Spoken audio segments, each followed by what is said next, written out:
Sekitar 10 tahun yang lalu atau 10 sampai 11 tahun yang lalu muncul sebuah fenomena atau sebuah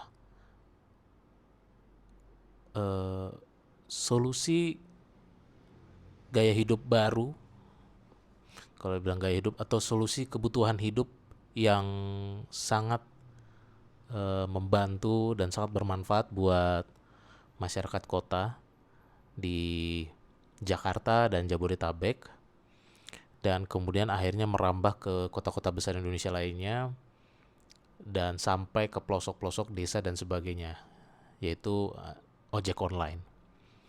Ojek online yang dimana saat itu di 2014 sampai 2015 ya, awal-awal mulai eh, lewat Gojek dan Grab ketika itu ya, Gojek dan Grab Bike ketika itu. Tapi yang pertama banget Gojek sebagai solusi ojek online yang menstandarisasi harga, standar harga yang lebih fair untuk konsumen, dan juga bagaimana caranya eh, si aplikator itu mencoba mensejahterakan tukang ojeknya gitu ya, dengan komisi, dengan sebagai mitra dan kerjanya fleksibel dan sebagainya gitu kan ya, dan seterusnya sehingga ketika itu founder dan sekaligus mungkin CEO-nya juga Gojek yaitu Nadiem Makarim menjadi sosok public figure yang luar biasa lah, difavoritkan banyak orang dan seakan-akan menjadi sebuah pahlawan modern di Indonesia gitu ya. Kemudian juga Grab Bike dan akhirnya muncul beberapa pesaingnya juga selain Grab, yaitu ada dulu namanya Blue Jack apalah gitu ya, ada yang orange, ada yang kuning dan sebagainya sebelum ada Maxim gitu ya. Dan kita melihat ini sebuah solusi transportasi dan juga solusi ekonomi yang sangat baik ketika itu buat konsumen pengguna transportasi umum gitu. Karena mereka merasa ojek pangkalan atau ojek yang manual selama ini kurang fair gitu ya, nembak harga tuh suka-suka gitu ya, dan nggak bisa dipanggil juga, nggak bisa jemput gitu, nggak bisa jemput, kita harus nyamperin pangkalannya gitu kan, nggak mobile lah. Praktis padahal ini kalau lewat ojek online pakai handphone, smartphone, aplikasi Android atau iPhone, sorry, itu kita tinggal klik klik klik klik, eh, GPS-nya otomatis nge-pinpoint di mana lokasi kita, terus kita bikin destinasi di sini sini dan seterusnya gitu, dan tidak jarang juga apa bahkan sering kita dapat diskon, promo dan sebagainya, cashback apalah gitu ya. Dan dulu awalnya pakai cash dan akhirnya udah pakai dompet digital semua. Semakin mudah lah hingga sekarang gitu ya. Tetapi sebenarnya kalau dipikir-pikir ini ojek online walaupun ini sangat sangat breakthrough ketika itu 10-11 tahun yang lalu, eh, dan kemudian nanti ada turunan-turunan produk lainnya yaitu yang jadi kurir nganter barang, dokumen, nganter makanan ya, seperti akhirnya sekarang GoFood, GrabFood yang selama ini kita pakai juga. Turunan-turunannya makin banyak dan makin menyenangkan dan memudahkan orang-orang untuk nggak cuman bertransportasi, bermobilitas, tapi juga untuk beli makanan ya udah tinggal duduk santai di rumah atau di kantor atau di mana, nggak perlu nyamperin restoran atau kafe atau kedai atau warung makan yang mau kita beli makanannya gitu. Udah ada yang nganter dengan jasanya dan sebagainya, udah gitu, komunikasi full ada di smartphone gitu. eh di sini pemerintah mengendorse, mendukung, walaupun dulu banyak sekali perlawanan ojek online versus ojek pangkalan, kemudian ada mobil juga, taksi online, akhirnya juga berantem juga sama taksi taksi yang konvensional, dan banyaklah keributan ketika itu, dan akhirnya eh, jasa-jasa ojek online ini tetap survive hingga sekarang, dan bahkan mereka di tahun-tahun 2017 atau 2018 berhasil jadi unicorn, dekakorn dan sebagainya, dan akhirnya Gojek dengan Goto grupnya bisa IPO di masa pandemi kalau nggak salah 2022, 2021, ya itulah 2022. Tapi ya sampai sekarang harga sahamnya juga nggak bagus ya. Berapa kali nyaris pilot dan sering melakukan RUPS luar biasa, rapat umum pemegang saham luar biasa, karena kegonjangannya terlalu banyak ya. Dan oke lah, tapi gue nggak mau bahas itu. Tapi gue di episode ini pengen menyoroti sebuah kesalahan dasar yang dibiarkan oleh negara maupun pemangku kepentingan, maupun yang orang-orang yang punya otoritas wewenang, mau itu negara ataupun swasta, yang membiarkan selama 1 dekade ini dibiarkan seperti ini ya. Ekonomi dibiarkan menjadi salah dasar gini. Sementara Indonesia harusnya punya potensi yang lebih besar, lebih baik. Kenapa gue bilang ada kesalahan dasar? Banyak sekali ya kesalahannya, spektrumnya banyak. Oke, gue coba satu-satu ya. Seperti halnya industri lapangan kerja. Kemudian masalah kesalahan dasar dalam hal tujuan transportasi umum itu dijalankan di kota-kota metropolitan. Kemudian juga ada konspirasinya juga dengan dunia pendidikan kita yang semakin bobrok dalam menghasilkan talent-talent yang berkualitas. Sehingga akhirnya anak-anak muda yang baru lulus kuliah di 5 sampai 7 tahun terakhir gitu ya, atau bahkan mungkin dari 10 tahun terakhir, itu lulusannya secara akademik IP-nya bagus, nilainya bagus, tapi karena kualitas pendidikannya, kurikulumnya itu dibiarkan terlalu bebas dan tidak ada jelas arahnya mau kemana, ketika dia lulus dengan nilai bagus, perusahaan-perusahaan, industri, korporasi mencoba merekrut mereka, merasa ini, wah ini pasti bagus, ternyata pas dipakai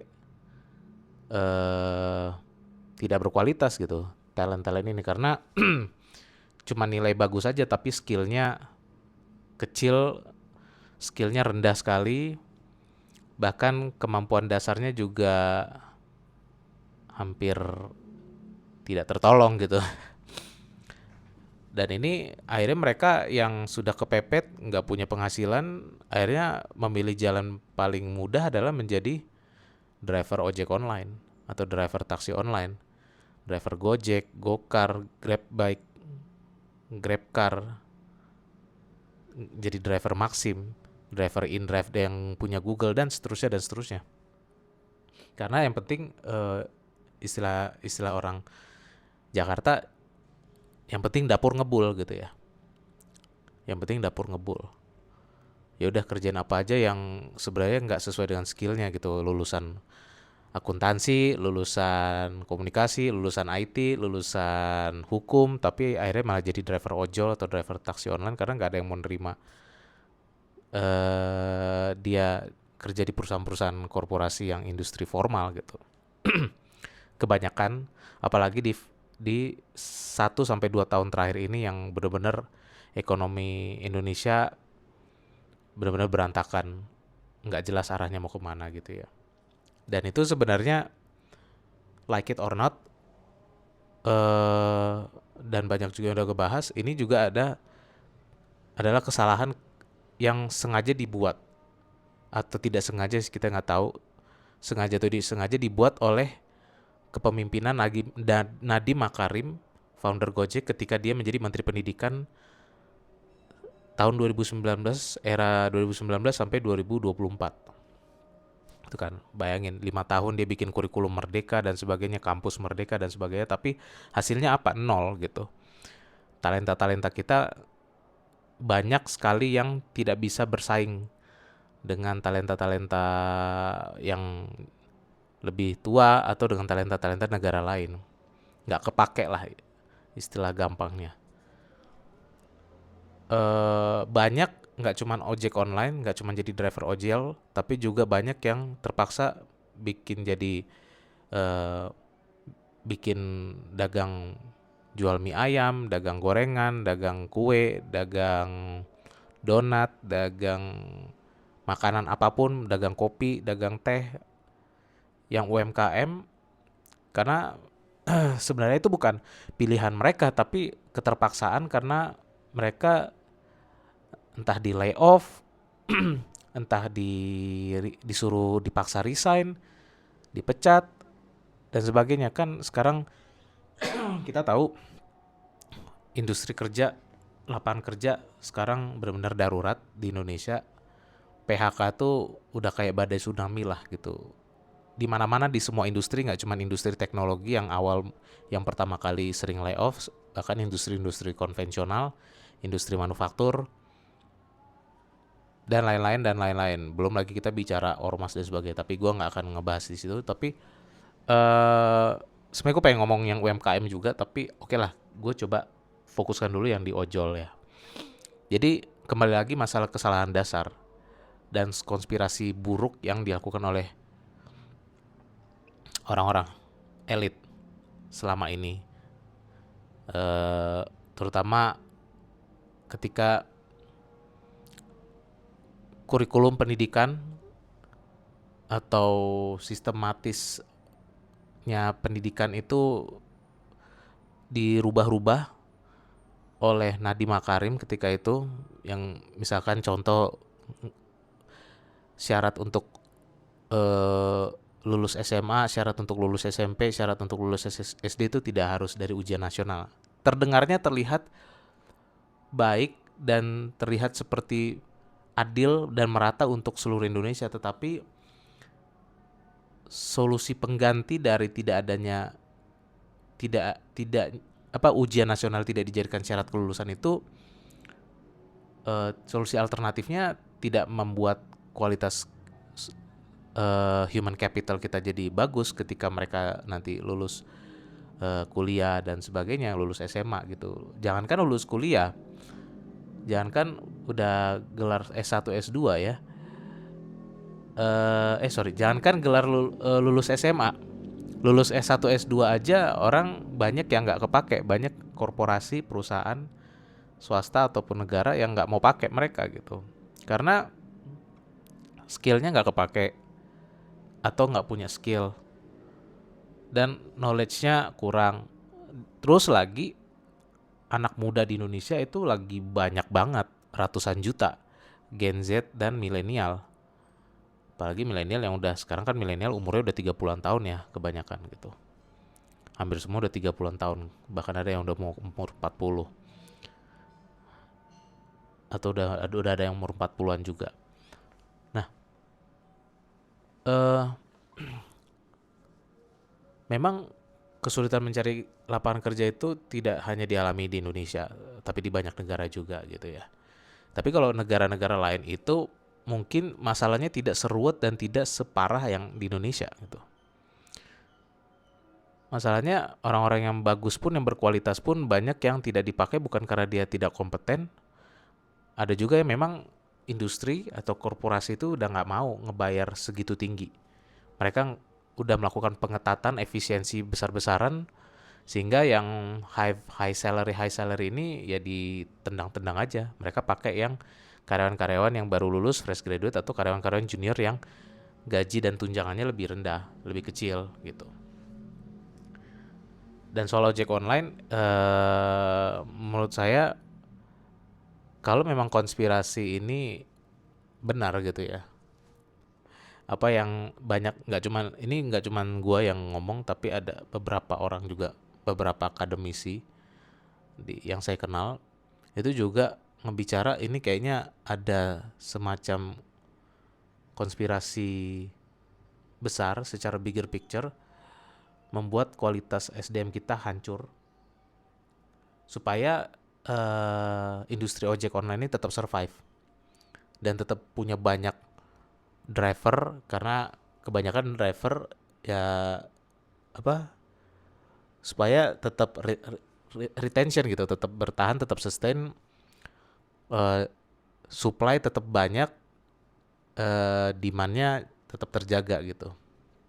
Demand-nya apa ya, kita yang mesen GoFood, mesen GrabFood, kita yang mesen ojek dari rumah ke misalkan ke stasiun, atau dari rumah ke kantor langsung, atau dari rumah ke mall dan sebagainya gitu kan, mau itu yang mobil ataupun yang sepeda motor gitu. Tapi kan sebenarnya itu sudah banyak melakukan kesalahan dasar, baik kesalahan dalam segi ilmu transportasi yang ideal, ilmu transportasi umum yang ideal seperti apa, maupun kesalahan dalam menata ekonomi yang benar gitu kan. Ini jadinya kayak memperbesar gig ekonomi, memperbesar ekonomi yang remeh-temeh, tapi yang ekonomi utama malah dikebiri gitu.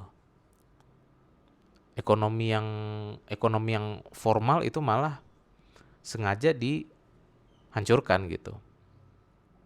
Kita makin lama makin, tadinya dulu cita-cita pengen jadi negara produsen, makin lama kita jadi benar-benar jadi negara super konsumen gitu. Bayangin aja ekspor kalau bicara yang hal lain ya, ekspor sering dipersulit tapi impor dipermudah. Kenapa? Karena impor biasanya negara-negara tersebut kasih komisi ke birokrat-birokrat yang megang wewenang di sana gitu kan, dan sebagainya.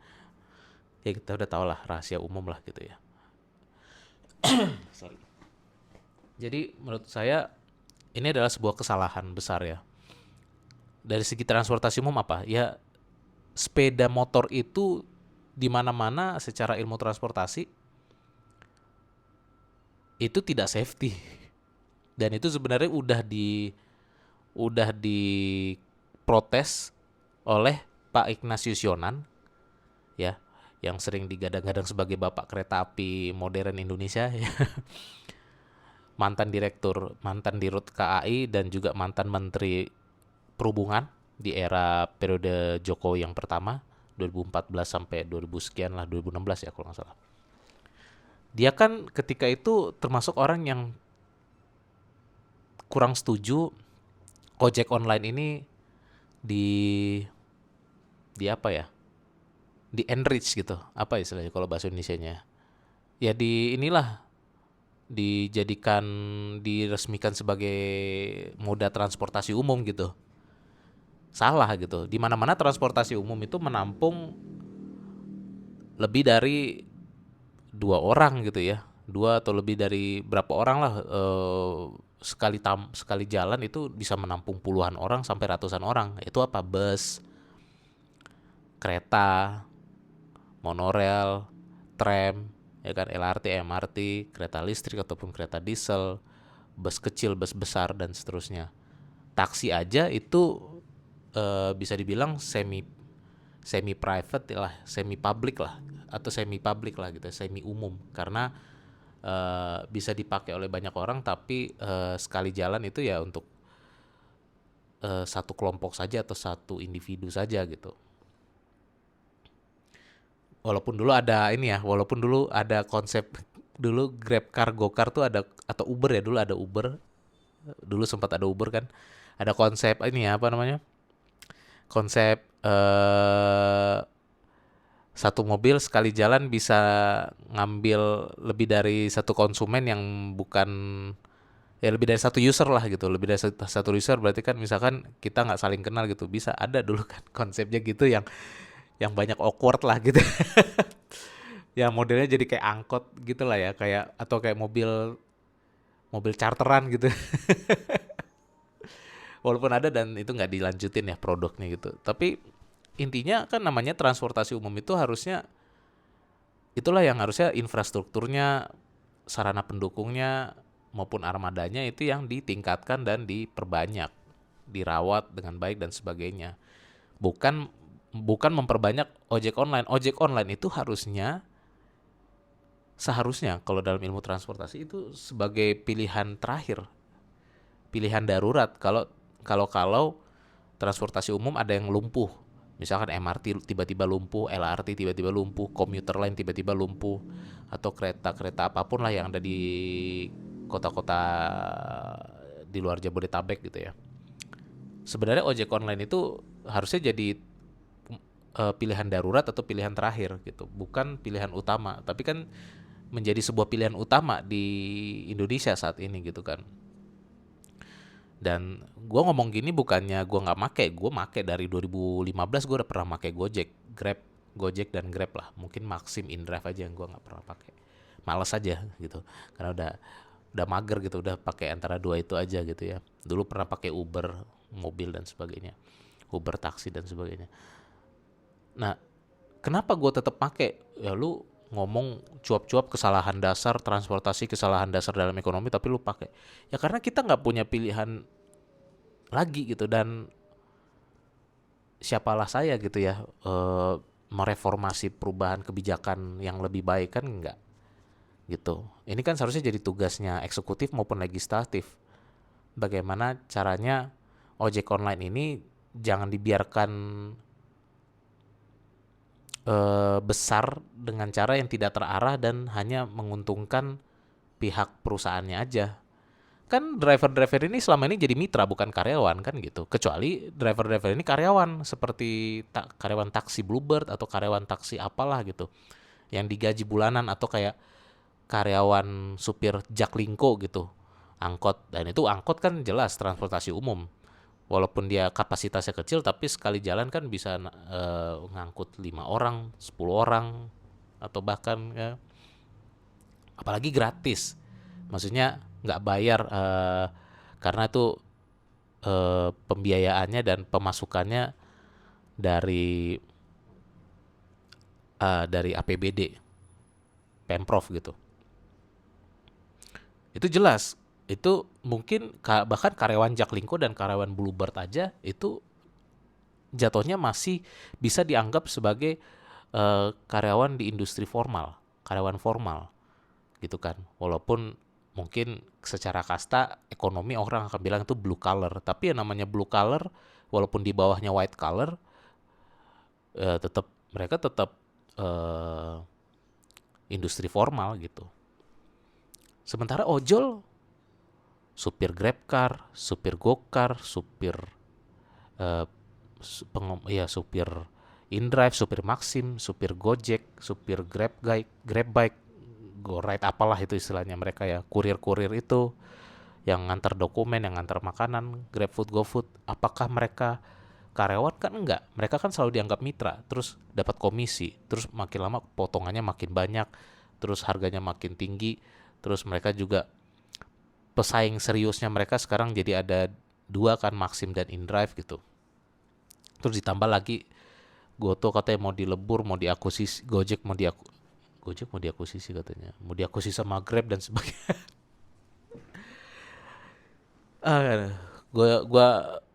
Ini gue tag podcast ini di tanggal 17 Juni 2025. Dan gue nggak tahu nih gue akan publish kapan, tapi besokannya 18 Juni itu adalah RUPS luar biasa Goto. Nah, gue juga penasaran nih, apakah akan ada kabar yang, apakah gosip-gosip tentang Goto akan diakuisisi Grab itu akan terjadi atau tidak. Nah, mungkin ada jawabannya di RUPS luar biasanya Goto di 18 Juni 2025 nanti, besok kalau secara tanggal gue tag podcast saat ini. Kenapa gue ngomongin RUPS karena memang gue masih megang sahamnya Goto, untuk belajar aja lah, belajar investasi saham tuh kayak apa, terutama saham domestik Indonesia gitu. Nah, apa namanya, ya balik lagi gitu. Jadi intinya sih itu ya, ini sangat mengecewakan dan sangat memprihatinkan apa yang dilakukan oleh pemerintah melalui eksekutif dan legislatifnya, yang membiarkan ini terjadi? Kapan kita mau mereformasi? Kapan kita mau mengimprove bahwa sudah saatnya ojek online ini jangan dibiarkan berkembang besar secara salah, secara keliru gitu. Apalagi ini tidak ojek online ini pada akhirnya tidak benar-benar menyelamatkan ekonomi masyarakat umum juga kok gitu. Intinya cuma buat survive aja. Kalau dapat bonus-bonus itu tuh zaman dulu gitu. Sampai dulu kan ada yang supir-supir mobil online itu yang menjanjikan penghasilan 7 juta per bulan, 8 juta per bulan. Nah, kan hitungan-hitungan dari mana? Itu kan hitungan-hitungan best case. Worst case-nya apa? Worst case-nya bisa cuma 1 juta, 2 juta kali per bulan gitu kan. Komisi-komisi dan sebagainya. Eh ya, jadi maksudnya gue mau ngomongnya gimana ya? Ya, seakan-akan tuh negara dan pemerintah tuh bersembunyi di balik ojek online atas ketidakkompetennya mereka dalam mengelola dan menata ekonomi negara yang lebih baik, bagaimana caranya mensejahterakan dan memberikan jaminan kerja kepada masyarakat umum, terutama masyarakat yang produktif, supaya mereka bisa survive di industri formal instead of informal. Karena kebanyakan masyarakat Indonesia, gini nih, nah ini, pendidikan Indonesia dari SD, SMP, SMA sampai perguruan tinggi, itu gue yakin lebih dari 70% itu mengajarkan kita bagaimana untuk menjadi karyawan, bukan menjadi pengusaha. Itu sebabnya mentalitas kita itu mentalitas pengen digaji, bukan mentalitas pengen mengeluarkan uang. Kalaupun mau mengeluarkan uang, duitnya dari mana? Pinjam di bank. Bank itu sangat sulit memberikan pinjaman kalau orangnya nggak kredibel. Mau pinjam investor kayak zaman dulu startup bubble, uh, where's money is cheap gitu. Sekarang kan investor venture capital udah nggak segila dulu keluarin invest duit, dan itu kan duit investor juga nggak bego lah, mau keluarin duit ratusan miliar sampai triliunan untuk produk yang belum tentu berhasil atau belum tentu survive dalam waktu lama, atau nggak bisa, apalagi nggak menghasilkan profit, cuman return boro-boro return, kadang-kadang masih belum return gitu kan, belum nggak ROI gitu. Nah, jadi pendidikan kita itu dirancang untuk kita menjadi karyawan. Nah, kalau kita dirancang dulu, didoktrin untuk cara kerjanya seperti karyawan, nurut, manut dan sebagainya, terima gaji dan sebagainya, kerja Senin sampai Jumat atau Senin sampai Sabtu dari jam 8 sampai jam 5 atau dari jam 9 sampai jam 6 atau bahkan sampai lembur dan sebagainya. Ya, pemerintah itu harusnya berkewajiban membantu masyarakat itu bisa dapat pekerjaan dan bisa punya kualitas talent yang bagus gitu loh, supaya swasta mau merekrut mereka yang punya kualitas. Ini kan dibiarkan berjuang sendiri gitu, kecuali kita, dunia pendidikan kita dirancang untuk menjadi entrepreneur, jadi pengusaha. Nah, mentalitas dan gaya kerjanya pasti juga beda. Kualitasnya juga beda, kualitas entrepreneur, kualitas pejuang untuk berusaha, bukan kualitas untuk bekerja karir gitu. Nah, itu yang menurut saya pemerintah di sini seakan-akan pengecut dan pecundang bersembunyi di balik hal-hal ini gitu loh. Di balik industri ojek online, di balik gig ekonomi, di balik industri-industri media sosial, yang mana juga media sosial itu juga bukan punya mereka kok gitu kan. Dan banyak lagi, belum lagi kita bicara UMKM yang banyak sekali orang terpaksa jual tanahnya, jual emasnya, jual asetnya untuk buka usaha supaya bisa survive, supaya tetap ada cash flow, bisa bayar, bisa ngasih makan anak istri, bisa ngasih makan anak suami, bisa tetap bayar sekolah anak dan sebagainya dan sebagainya. Ini menurut saya sebuah kejahatan tersistematis dan terstruktur kalau memang pemerintah emang sadar tapi nggak mau membantu masyarakat karena ketidakmampuan mereka atau apa, atau ada mens rea di dalamnya, nggak ngerti juga. Kalau ada mens rea di dalamnya lebih lebih jahat lagi, lebih kejam lagi sih gitu. Jadi itulah intinya. Jadi ini sebuah kesalahan besar membiarkan ojek online berkembang seperti ini sekarang gitu. Dan mau sampai kapan ekonomi masyarakat itu dibiarkan menderita seperti ini, terus nanti kita dibiarkan, emang disengaja dibikin jatuh miskin supaya eh, disuruh ngemis-ngemis minta bansos terus, dan BPJS kesehatan yang disuruh ngantri, cuman berobat kecil aja disuruh ngantri dari pagi sampai sore ya gitu. Jadi itu sih menurut saya tujuannya saya bikin episode ini adalah ya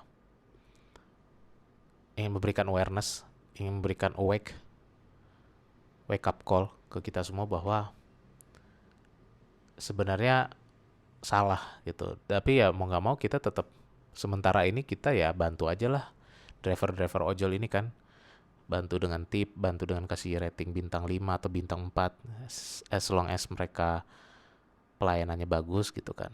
Ya sudah gitu. Tapi ya ini sebuah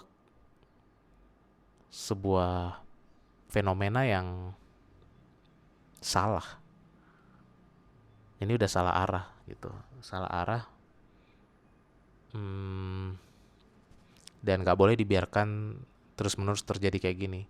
Dalam 2-3 tahun ke depan harus ada yang direformasi dalam hal bagaimana mengelola dan menggovernance-kan, mentata kelolakan ekonomi formal, industri formal, dan juga mengelola pendidikan.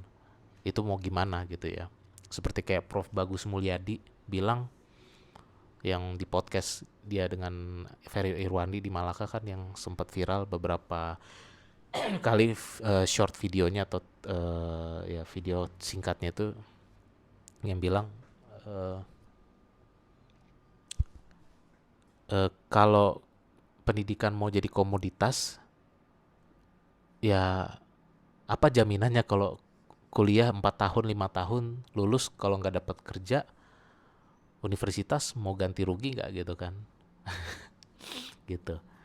Nah ini yang dia sempat bandingkan, kalau Amerika itu universitas adalah komoditas ekonomi. Karena apa? Komoditas ekonomi bayar mahal karena mereka menjanjikan kalau lu udah lulus, lu bisa kerja, lu pasti bisa diterima di perusahaan ini, lu bisa dapat gaji sekian, lu bisa berkarir enak sampai 10-20 tahun ke depan kalau lu udah lulus kuliah, invest begitu banyak, kuliah 4-5 tahun di kampus tersebut atau di universitas A, B, C dan sebagainya. Kalau di Eropa